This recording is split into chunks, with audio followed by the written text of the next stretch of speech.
Salut, je suis Julien chez Atafoubert et je vous souhaite la bienvenue au balado. Ça arrive juste en voyage.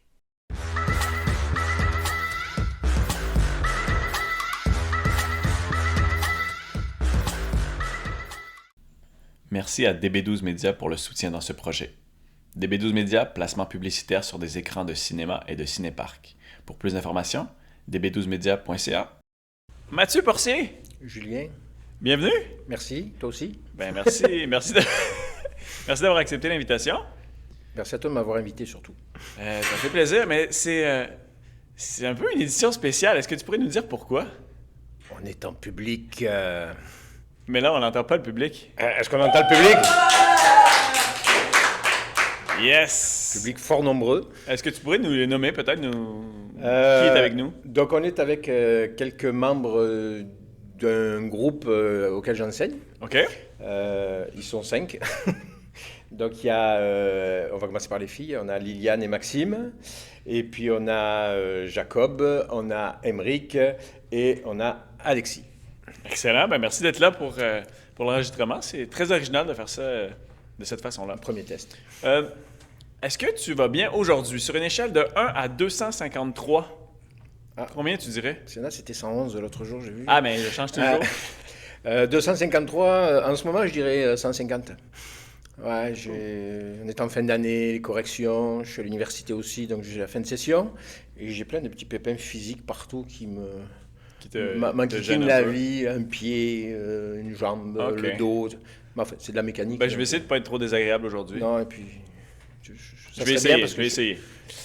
De ton accent, j'entends, est-ce que tu es anglophone? Pas loin. Pas loin? Le sud de l'Angleterre. Sud de... Français? Ouais. 100%? Oui, là, pour le coup, oui. OK. La Côte d'Azur, Sud de la France. sud de la France. Quelle ville exactement? Alors, Saint-Étienne de Tinée, c'est un petit village du massif du Mercantour. Donc, on est dans les Alpes du Sud. C'est le genre de village où tu peux skier le matin dans les stations de ski, puis te baigner sur la promenade des Anglais à Nice l'après-midi, parce qu'il y a 1h30 de route entre les deux. OK, seulement. Et j'imagine qu'il y a beaucoup d'ensoleillement dans le sud de la France? Oui, disons que l'hiver, tu skis pas toujours avec une tuque et puis un gros manteau. Ben, c'est comme au Québec, C'est ça, 300 jours d'ensoleillement par année. c'est ça. D'accord, c'est vraiment identique au Québec. C'est ça. Est-ce que tu voyages beaucoup, Mathieu? En fait, moi, j'ai beaucoup voyagé, mais pour travailler. J'ai choisi un métier qui m'a permis de voyager. C'est ce que je voulais faire. OK. Donc, j'ai toujours habité dans des endroits où les gens voyagent, en fait. J'ai toujours habité dans des endroits dans des lieux où les gens venaient en vacances. C'est quelque chose qui était très important pour moi parce que c'était une manière d'être en vacances tout en étant payé. OK, donc tu as habité à plusieurs endroits différents? Alors j'ai habité majoritairement donc, dans le sud de la France, mais c'est sûr quand tu habites sur la Côte d'Azur, que tu vas passer 3 jours à Monaco, là où tout le monde se prive d'y aller, puis toi tu peux y aller, c'est 20 minutes de train. Ah ouais. C'est sûr que ça fait une méchante différence. Voyage, après j'ai beaucoup voyagé avec mes parents, mais bon, en France et puis dans l'Europe proche, Belgique, Pays-Bas, Allemagne, Suisse, Italie, Espagne, tous les pays d'Europe. Canada, États-Unis, parce qu'après j'ai immigré ici en l'an 2000. Et voilà, j'ai jamais trop voyagé loin dans le monde, mais c'est pas un besoin. J'ai pas besoin d'aller en Australie pour être heureux. Je peux très bien aller juste à la baie James et puis ça fait mon bonheur. OK, mais de toute façon, en Europe, les distances sont tellement petites C'est ça. que... Ben, rien que chez nous, moi je suis d'un village qui est à 4 km de la frontière italienne, à vol d'oiseau. Donc en l'espace de 2 heures, tu peux faire la France, l'Italie et Monaco, qui sont 3 pays. La belle vie, quoi. Ben, ça dépend, l'herbe n'est pas toujours plus verte chez le voisin, hein, sinon je ne serais pas rendu au Québec, mais non, j'avoue que c'est pas désagréable. Ah, OK. Tu t'y plais au Québec? Énormément. Énormément. Donc les maudits français, c'est... Ah, je les supporte plus. Ah, OK. Non, on m'avait dit une fois, tu deviendras vraiment québécois le jour où tu supporteras plus les Français qui viennent d'arriver. Et? Ça m'a pris un an. Justement? Ah ouais, non, je me permets de juger des Français, et pourtant, mais ça, tout le monde le fait, hein, c'est pas juste moi. Mais on est beaucoup de Français à juger les Français qui arrivent parce qu'on les trouve désagréables. Donc là, ça a été québécois. Un petit peu, ouais. Et on peut avoir tout en soi, c'est pas grave. Là. Je peux ne pas supporter les Français au Québec et puis les adorer quand ils sont chez eux, quand je suis chez moi, donc c'est la même chose. Ça peut être polyvalent. Je crache pas dans la soupe, hein, donc... Ça va, ça va. Est-ce qu'il t'est arrivé plein d'histoires particulières quand tu as voyagé ou est-ce que peut-être des gens t'ont raconté des histoires? Est-ce que tu pourrais nous dire? Ben, moi, on dit souvent que quand je raconte une histoire, on dirait un conteur parce que j'en mets. C'est peut-être mon côté un peu littéraire, je sais pas. Mais oui, c'est vrai, des fois, il m'arrive des trucs quand je les raconte, tout le monde. Des fois, on me croit pas, tu sais. Comme quand je raconte que j'ai failli attraper un brochet énorme à la baie James. Et puis, ben là, ça n'existe pas cette taille-là. Ben si, je l'ai vu. Tu sais. Vraiment? Donc, des fois, je peux avoir l'idée d'en raconter trop, puis les élèves peuvent le prouver. Des fois, il y en a qui me disent, mais vous avez fait combien de travail dans votre vie? Mais oui, j'ai été moniteur de ski, j'ai été militaire, j'ai été cuisinier, je suis enseignant. Ma vie est pleine, remplie à ras-bord. Donc j'ai pas de. Donc oui, non, il m'est arrivé beaucoup d'histoires. Ouais. Ça fait une belle vie? Ça fait une vie pleine et bien remplie. J'attends pas la retraite, moi, pour vivre. Pour J'ai vivre? comme pas mal vécu avant. Ça, c'est bien. Et est-ce que tu as des histoires, une histoire particulière à nous raconter dans le sens qui t'a plus marqué qu'une autre? Peut-être commencer par celle-là. Dans quelle vie? Dans quelle vie? Parce que là, moi, je peux t'en faire une par vie.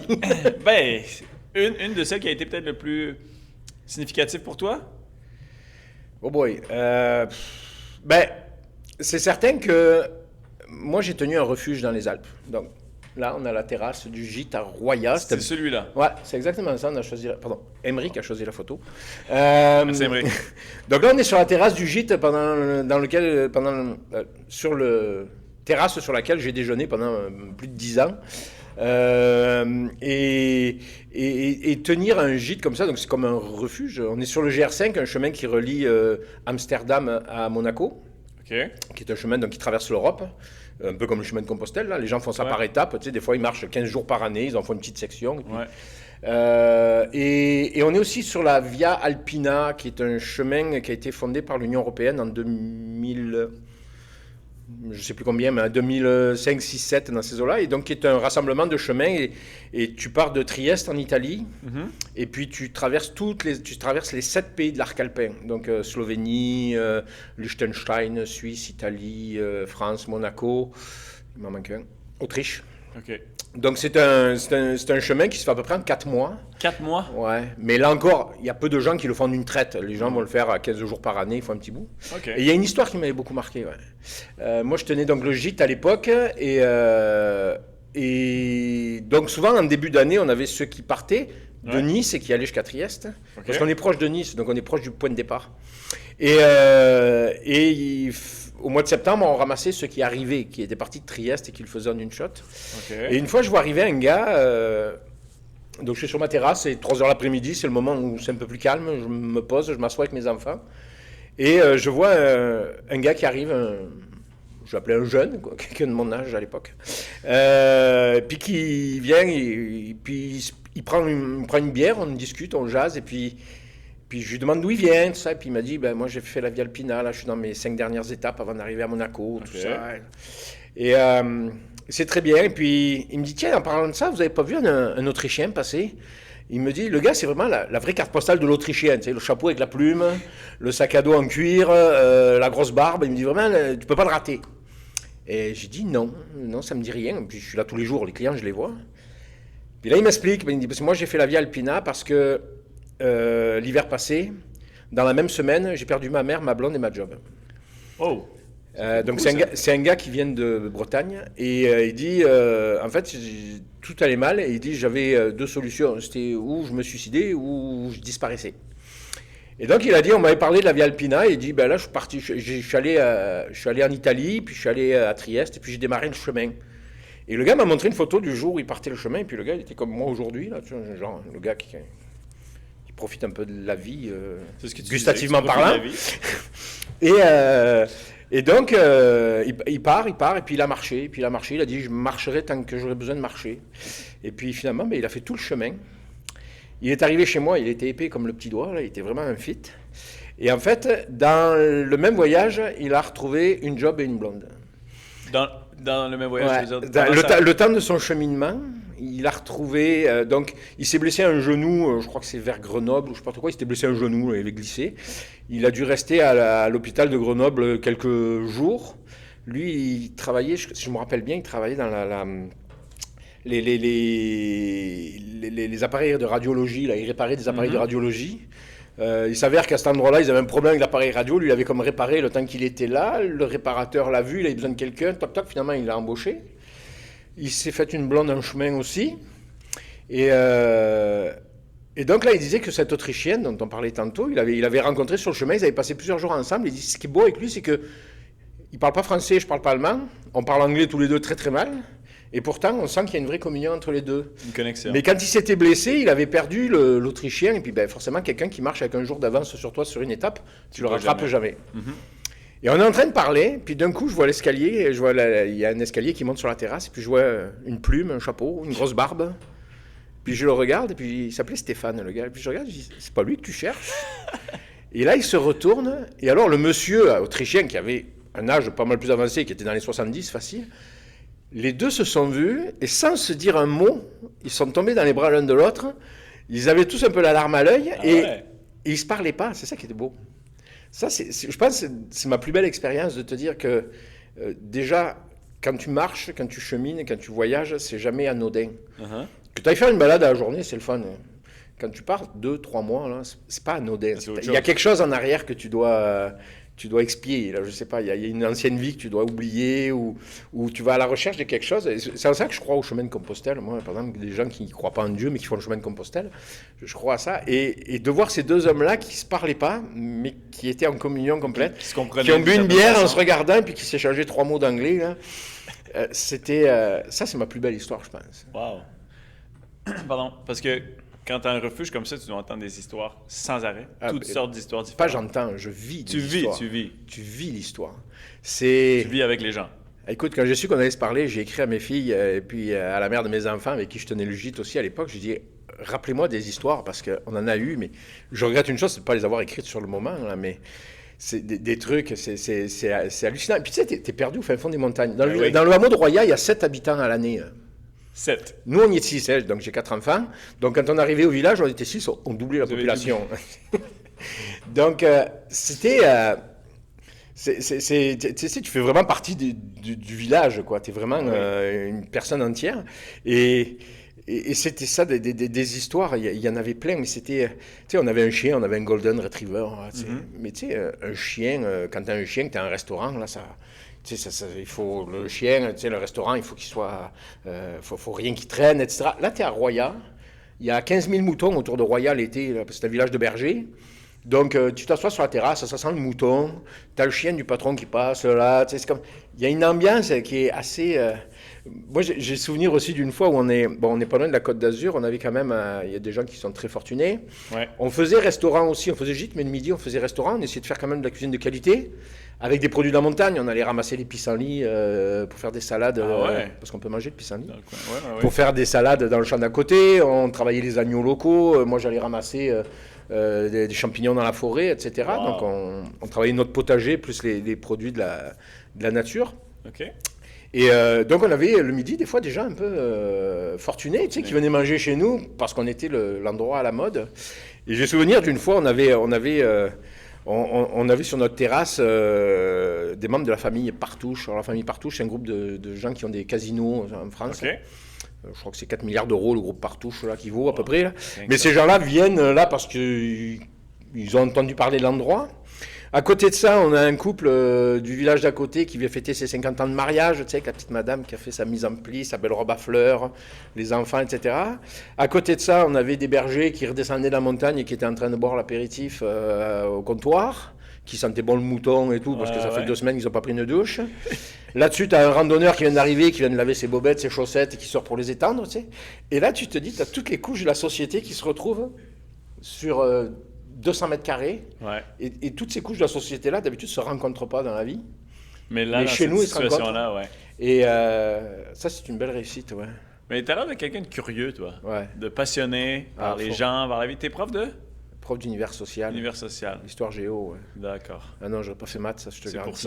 C'est pour ça. Moi, les chiffres et tout ce qui est trop drastique, ça... Ouais, donc, est-ce qu'il y a un groupe en particulier à qui tu aimes enseigner? Le groupe 29. Ça, c'est fait. Ouais. OK. Donc, donc comme je te disais, tu es quelqu'un de très, très curieux. Donc, tu aimes ce genre de de choses que tu as vécues, c'est-à-dire plein de personnes de différents horizons qui se rencontrent et voir ça, toi, moi, ça c'est te ma fait plus quelque belle chose. réussite. Te dire, j'ai réussi à tu sais, moi, je viens du milieu de la restauration, donc j'ai fait l'école hôtelière, j'ai été cuisinier pendant 26 ans, et j'ai travaillé dans des palaces de la Côte d'Azur, OK. parce que c'était tu sais, c'est à côté. Côte d'Azur, il y a beaucoup Tu sais, d'argent. dans la même fin de semaine, le midi, je travaillais au Grand Prix de Monaco, et puis le soir, je travaillais au Festival de Cannes, tu sais. Ouais. Avec les copains, on voyageait en train entre les deux villes, c'est 40 minutes, là, et donc, oui, c'est vrai que c'était la job facile. J'ai travaillé dans des camions à pizza, j'ai travaillé dans des trucs dégueulasses, j'ai travaillé dans de la collectivité, etc. J'ai touché un peu à tout.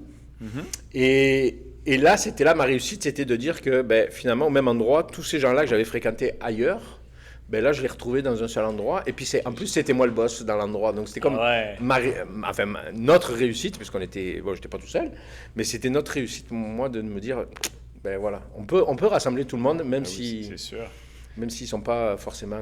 Et là, ce gîte, tu l'as eu combien de temps? Alors là, on est resté 10 ans. Quand tu dis on, parce que Donc j'étais donc avec la mère de mes enfants et puis nos enfants qui sont nés là-bas Au gîte. à ce moment. Alors pas au gîte. Enfin, non, mais... Non, mais j'en ai deux qui sont nés pas loin du gîte, c'est-à-dire que elles ont une maman qui accouche très très vite, donc il y en a deux qui sont nés à l'hôpital, dont une in extremis. OK. C'est-à-dire on est rentré dans la salle d'accouchement à 8h30, puis elle est née à 9h moins le quart. Et les deux autres sont nés dans l'ambulance en cours de route parce qu'il n'y avait pas moyen de... D'accord. Donc, ouais, c'est ça. Ce que je disais à ma fille, elle a un passeport où il y a marqué né à Roussillon-sur-Tinée. Un passeport canadien où il y a marqué né à Roussillon-sur-Tinée. Il y a eu 3 naissances en 40 ans à Roussillon. Donc, je dis, je pense que c'est une pièce unique que C'est tu une as. exception. C'est une pièce unique, hein, ouais. OK. Donc, ouais. D'accord. Et ça, c'est donc le gîte, est-ce que c'était avant? Tu as dit que tu avais été militaire aussi? Ouais, alors j'ai fait mon service militaire comme tous les Français à l'époque. J'ai traîné un peu, j'ai pu bouger un petit peu grâce à ça, pas autant que j'aurais voulu, mais enfin j'ai quand même vécu des choses assez intéressantes. J'ai fait la compétition un peu en ski un temps, donc j'ai comme aussi testé un peu le milieu sportif. C'est là que je me suis rendu compte que je ne suis pas vraiment un compétiteur. OK. Quand j'ai vu que je ne serais jamais champion du monde, là, j'ai comme laissé tomber. Ça a été assez rapide. Donc c'est ça. Et puis après, moi, quand j'ai fini mon secondaire, j'ai eu une conseillère d'orientation qui m'a rencontré, comme on voit toujours souvent à la fin du secondaire. Et puis elle m'a dit, qu'est-ce que tu veux faire dans la vie? Puis je me rappelle que mon seul critère, c'était je veux pas toucher le même salaire pendant plus qu'un an. Tu veux pas toucher le même salaire pendant plus qu'un an? Non, Donc, moi, en gros, déjà ça veut dire- très tôt, j'avais des bons résultats. Enfin, j'aurais pu avoir des très bons résultats scolaires, mais ça me tentait pas de me taper 10 ans d'études. J'ai un frère qui enseigne, qui lui faisait des hautes études, et puis il a 10 ans de plus que moi, et puis je le voyais encore à l'université, et puis je me disais, oh boy, non. Moi, il faut que ça bouge. Donc tu voulais faire des choses différentes, parce que si je comprends bien, pas le Je même voulais, salaire je voulais pendant un bouger, an. voilà, c'est ça. Je voulais pas rester, moi, vivre dans un bureau ou devant une classe pendant 35 ans, c'était pas mon objectif de vie. Donc c'est pour ça que je suis parti dans la restauration, aux grandes dames de mes parents, parce que je me faisais dire que j'aurais pu être médecin, mais que je me donnais pas la peine. Chacun ses choix. C'est ça. Et puis finalement, j'ai fait une belle carrière où j'ai beaucoup roulé ma bosse. C'est comme ça que je suis arrivé au Québec, d'ailleurs, hein, en tant que cuisinier. Et puis, arrivé à 44 ans, j'étais tanné de mon métier. Je faisais des niaiseries, j'aimais plus ça. Je me levais, ça me gossait. Et puis, c'est là que je me suis dit, il est temps de changer. Et puis, quelques mois un peu sabbatiques. Et puis, j'ai réfléchi. Puis, j'ai regardé le meilleur rapport qualité-prix. L'enseignement. Un enseignant au plus haut échelon, il fait partie des 10% les Québécois les mieux payés. Ouais. On a 2 mois de vacances l'été, et puis c'est quand même le fun de parler. Moi, vous remarquerez que j'aime parler. Mais voilà, parler des élèves, transmettre mon savoir, c'est quelque chose que j'apprécie énormément. Et je me suis dit que ça pourrait être une belle fin de carrière. Revenir aux études, donc là je suis à ma 6e année d'université, je suis dans une maîtrise en enseignement. Ouf. À 50 ans. Quand même, hein? Ouais, non, c'est pas... Courageux. Ouais, mais ça, c'est pour moi, mais c'est ça a bien. toujours été. Donc. Et puis ça me fait un petit fonds de pension aussi, parce que la vie que j'ai eue, elle était le fun, mais c'est pas très payant. Moins pour la retraite. Ce que je dis à mes élèves souvent, j'ai dit, j'ai pas gagné beaucoup d'argent dans ma vie, mais j'en ai dépensé, par contre. Ouais, t'as profité, c'est ça que... J'ai profité C'est énormément. ce que je retiens de toi. Aucun regret. T'as profité. Aucun regret. Wow, OK. Et cuisiner, est-ce que quand tu as été cuisinier et que tu t'es promené un petit peu, tu as eu des histoires intéressantes qui te sont arrivées? Oh, il y en a que je ne pourrais pas forcément raconter ici, mais non, J'ai beaucoup travaillé. En fait, je viens de montagnes qui sont pas loin de la mer, donc il peut y avoir des hivers très enneigés parce que c'est très humide, comme il peut y avoir aussi des hivers très doux où il tombe rien. Et en fait, les saisons d'hiver dans le Mercantour sont assez courtes, c'est de décembre à avril, et encore des fois fin mars, ça commence déjà à être un peu limite. Donc je suis souvent parti travailler dans les Alpes du Nord, la Savoie, Haute-Savoie, tout ça. Donc, parce que là, j'avais la certitude que la saison commençait fin novembre et finissait fin avril. Là, tu sais, j'avais comme un mois et demi facile en plus. Et donc ouais, j'ai souvent travaillé. J'ai travaillé notamment 2 ans en Haute-Savoie, au Grand Bornand, dans un chalet perdu au milieu des pistes où on avait accès juste à pied. Ah ouais. Il y avait 300 et quelques marches pour rejoindre le stationnement. Donc dès qu'il neigeait, il fallait déneiger les marches. Les 300 marches? Ouais, on s'y mettait à 2 et tout. Mais en même temps, on faisait toutes les livraisons à ski. Donc dès qu'on recevait des livraisons, moi, habillé en cuisinier, je chaussais mes skis, puis on descendait sur le stationnement. Et on avait un petit téléski qui remontait à côté, puis tu remontais les fûts de bière, les glacières de viande. C'est comme ça que vous ravitaillez le... Ouais, c'était... Descendre en ski? Ah ouais, moi, à 10h le matin, c'était génial. C'est original. C'est génial, ouais. Mais donc ça, c'est une vie de cuisinier à part. Là, je ne sais pas donner à tout le monde, à tous les cuisiniers, d'aller faire du ski habillé en cuisinier. Non, exact.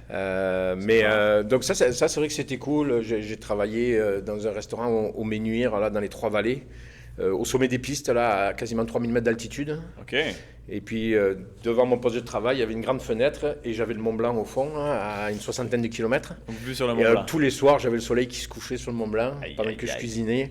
C'est Wow. vrai que... C'est vrai qu'après, quand tu te retrouves, tu te dis, est-ce que je pourrais être dans un bureau enfermé en plein centre-ville? Clairement pas. Surtout avec les paysages que tu as c'est ça. C'est un peu... Alors des fois, ça me manque un peu, même si les paysages au Québec sont magnifiques, je suis d'accord. Le matin, je roule 50 minutes pour venir à l'école. OK. Puis c'est toujours un plaisir parce que je suis au milieu des champs, je prends pas l'autoroute. Juste quelques kilomètres là, avant d'arriver à Saint-Hyacinthe, mais sinon, je roule tranquille, je suis dans les champs, donc je vois la nature évoluer, les tracteurs, les machins, tu sais, Ouais, ça fait partie de toi un peu. Ouais, Plus que la ville. Je passe devant le Mont-Saint-Grégoire, et il y a un stop le matin, puis il y a toujours quelques voitures qui passent, donc tu es toujours obligé de vraiment t'arrêter au stop. Ouais. Et tous les matins, je prends une photo du Mont-Saint-Grégoire. Ah ouais, tous les La matins? même photo. Tous les matins? Quasiment tous les matins. Donc là, je commence à en avoir un beau stock. Là. Donc je me dis un jour, je préfère comme un panorama. Ouais, un genre de montage très rapide. Alors, avec l'hiver, l'été, le printemps, c'est la original, brume. ça. Ouais. Donc ça c'est important. Ouais. Mais c'est pour ça que l'été aussi, je bouge. J'ai besoin de passer mon été au bord de ma piscine. Déjà, il faudrait que j'ai une piscine. Ça serait la première chose. Mais non, ça ne m'intéresse pas vraiment. T'as moins envie de faire ça. Ouais. Est-ce que tu as un voyage de prévu bientôt? Là, je pars en Irlande cet été. En Irlande? Ouais. OK. Jamais allé? Alors c'est drôle parce que l'Irlande, en fait, ça c'est très drôle. J'ai eu une opportunité d'emploi là-bas. Je me suis créé une opportunité d'emploi là-bas quand j'ai fait mon service militaire. Enfin, avant mon service militaire, j'avais trouvé une job là-bas à Athlone, au Sunshine Hotel, près du lac Ree. Là, t'es en plein milieu, t'es entre Galway et Dublin, t'es en plein milieu d'Irlande. Okay. J'avais trouvé la job, et puis je rappelle qu'à l'époque, il n'y avait pas Internet, donc j'avais écrit à la madame, j'avais commandé la brochure touristique, j'avais écrit aux hôtels là-bas, j'avais envoyé mon CV, etc. Et j'avais trouvé donc la job, elle était prête à me prendre, on s'était parlé au téléphone une fois. Et puis avec mon service militaire, c'est tombé à l'eau. Parce que je devais faire mon service, elle avait besoin de quelqu'un. Et en fait, après, j'ai rencontré, donc pendant une saison d'hiver à cette époque-là, en Savoie, j'ai rencontré la mère de mes enfants. Et puis finalement, elle était canadienne pure laine et québécoise pure laine. Donc, elle devait rentrer, j'avais envie de partir. Je dis, ça tombe bien. Tu sais, Irlande, j'avais aussi potentiellement une job en Norvège. Donc, je dis, bon, Irlande, Norvège, Québec, je ne suis pas trop perdant, on change. Ça revient un peu au même. Donc, c'est ça. Donc, j'ai débarqué au Québec en l'an 2000. Et puis l'Irlande, finalement, je suis jamais retourné, ça n'a jamais donné. J'ai fait d'autres choses depuis, là, mais... Et là, je viens d'avoir 50 ans il n'y a pas longtemps. Et ma blonde, elle, va avoir 50 ans au mois de novembre. Et puis on s'est dit, tiens, ce serait le moment de se faire un beau voyage. Pour vos 50 ans. On voyage pas mal, ça fait 2 ans qu'on est ensemble, on voyage, on a des beaux projets, mais là on se dit, ça serait comme l'Irlande, ça nous tente très bien. Donc on part presque 2 semaines et demie, presque 3 semaines en Irlande. OK. Ça va être cool. Et quand l'autre fois, on était devant la carte, tu sais, on avait le guide du routard, et puis par où on passe, qu'est-ce qu'on regarde? Moi, elle me dit, qu'est-ce que tu veux voir? Je dis, moi, il y a une chose que je veux voir. C'est le Sunshine Hotel à Oslo. Ah, parce que c'est là que tu as C'est là que j'aurais dû aller travailler. Je dis, mon seul objectif, moi, c'est d'aller là, voir où est-ce que j'aurais pu travailler. Donc, c'est ça que vous allez faire, mais entre autres, c'est une des choses que vous allez assurément faire. C'est pas l'endroit le plus beau de l'Irlande, donc on va faire d'autres choses. Mais, non, mais je veux dire. Mais là, ouais, ça, c'est mon objectif. Tourner là où, finalement, il y a 30 ans, j'aurais pu débarquer. Ouais. Est-ce que tu as des objectifs comme ça à chaque fois que tu voyages, ou ça, c'est juste parce que tu étais déjà moi, c'est un peu nouveau d'avoir des objectifs de voyage parce que j'ai passé une longue période où j'étais tout seul et j'ai eu la liberté d'aller où je voulais, quand je voulais. OK. Et vivre en liberté, mes libertés, tu sais, faire ce que je veux, à la vitesse que je veux. Et là, donc, j'ai une blonde depuis 2 ans, et puis elle, c'est beaucoup plus cartésienne. Donc, l'année passée, on est partis ensemble, on est allé en France, chez moi, je lui ai montré tout ça, là. Et puis, elle était un peu, je ne vais pas dire dérangée, mais elle était un peu stressée que rien soit prévu, tu sais. Ouais, pas planifié. On s'en fout. Tu veux faire du kayak demain, on va aller faire du kayak demain. On a été obligé de le prévoir depuis 6 mois, tu sais. Finalement, elle s'est laissée aller parce qu'elle était dans un endroit que je maîtrise, etc. Là, c'est vrai qu'on part en Irlande, on part dans un endroit qu'on ne connaît pas les deux. Donc forcément, ça nécessite un peu plus de planification. J'ai acheté des billets au mois de février, des billets d'avion, chose qui m'est jamais arrivée. Moi, j'achète mes billets au mois de juin, là, tu sais, quand je sais où je m'en vais. Mais voilà, pendant les 8 années que j'ai passées seul et libre, je suis parti avec ma voiture. J'ai aménagé ma voiture. J'ai un petit SUV. OK. J'ai tout aménagé. J'ai un lit qui rentre dedans, des boîtes, tout s'empile, tout se règle. J'ai la tente qui se greffe dessus, etc. Et t'es parti. Et je suis parti. Je suis allé à la baie James en pleine pandémie. Il n'y avait personne. Pour moi, la baie James, c'est le summum de la liberté. Ah ouais? T'es à 1200 km de toute civilisation. C'est limité à 100 sur la route, là, mais tu es à 600 km du premier poste de police. Il n'y a pas un policier qui va venir mettre un radar ce jour-là, qui va se taper 1200 km aller-retour pour mettre un radar. Tu sais. Donc, puis de toute façon, on s'en fout. Là. Les gens roulent à la vitesse qu'ils roulent, il n'y a pas de stress, il n'y a pas de... Tu t'arrêtes où tu veux, tu as des stationnements partout, des lacs partout, des rivières partout. Puis tu te lèves le matin, tu te dis, finalement, j'ai encore resté là aujourd'hui. Et puis tu restes là encore une journée. Et puis, donc, aucune planification, liberté totale. Ça, c'était... Le jour où je suis rentré... Je suis passé par Montebello, là, j'ai descendu le parc Papineau-Labelle, là, je suis arrivé à Montebello, et j'arrive à Montréal donc par l'autoroute 40, et je prends l'autoroute 30, j'habitais à la Prairie à l'époque, et puis je prends le nouveau viaduc là, qui passe sur à Beauharnois, là, et puis là tu vois Montréal au fond, et là, moi je suis pas fragile, moi je pleure pas d'habitude, mais là j'avais comme une boule dans l'estomac et dans la gorge, c'est-à-dire, ah non. Non. Le retour? Non, mais là, tu commences à revoir les voitures de police et les machines. Mais tu vois la civilisation. J'avais passé 2 semaines et quelques seul, perdu au bout du monde. Et ça, ça, la liberté. Pareil, les 2 ans qui ont suivi, après, j'ai fait Fermont, j'ai fait toute la route du Labrador, je suis allé jusqu'à Saint-Pierre-et-Miquelon, Terre-Neuve, tout en voiture, en dormant dans ma voiture, où je veux, quand je veux. Donc, t'es vraiment rendu un Québécois. Ouais, genre. C'est comme, genre. Te promener autant au Québec, tu sais. Ben, je suis allé, mais tu sais, regarde, je suis allé à Blanc-Sablon, donc qui est au bout de la route, qu'il n'y a pas de route d'ailleurs pour y aller, tu es obligé de faire le grand tour. Et la portion de la route 138, donc la route 138, elle part de Kanawake, là, et puis elle va jusqu'à Kegaska aujourd'hui, là. Donc elle longe le fleuve Rive-Nord, et à Kegaska, elle s'arrête. Et elle reprend 560 km plus loin.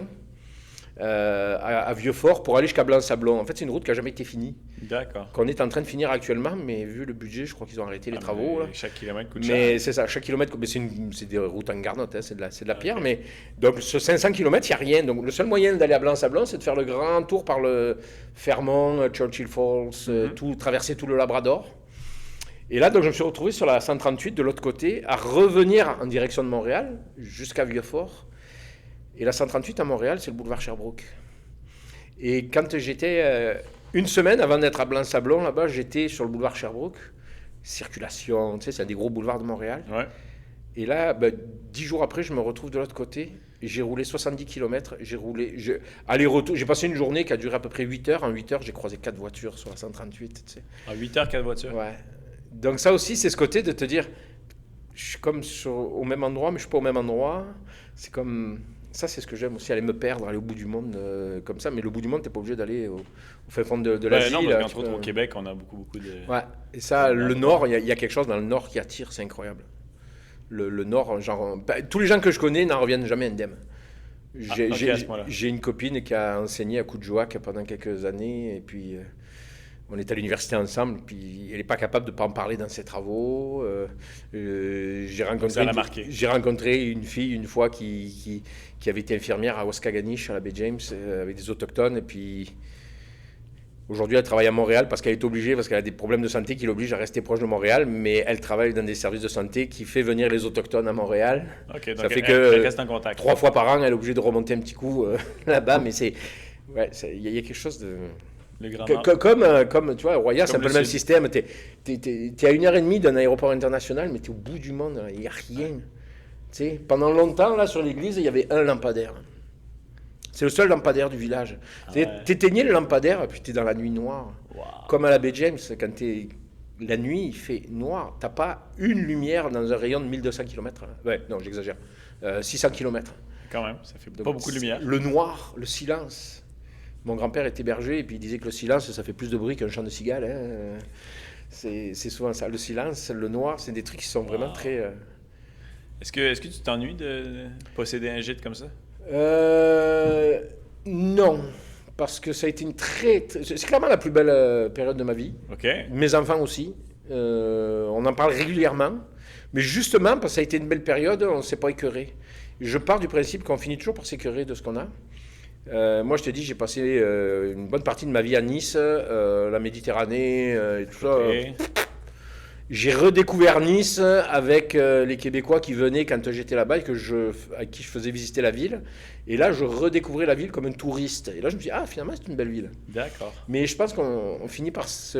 Il y a comme un cycle. Toi, tu crois à un certain cycle. Après tant d'années à tel endroit. Je pense qu'on se lasse de tout. Tant d'années, ouais. Donc le gîte, j'y retourne toujours avec grand plaisir. Tous les gens qui habitent là sont restés... je les connaissais d'avant puisque je viens d'un petit village qui est juste à côté. Mais c'est resté des amis, on se parle régulièrement. Quand j'y vais l'été, on va toujours.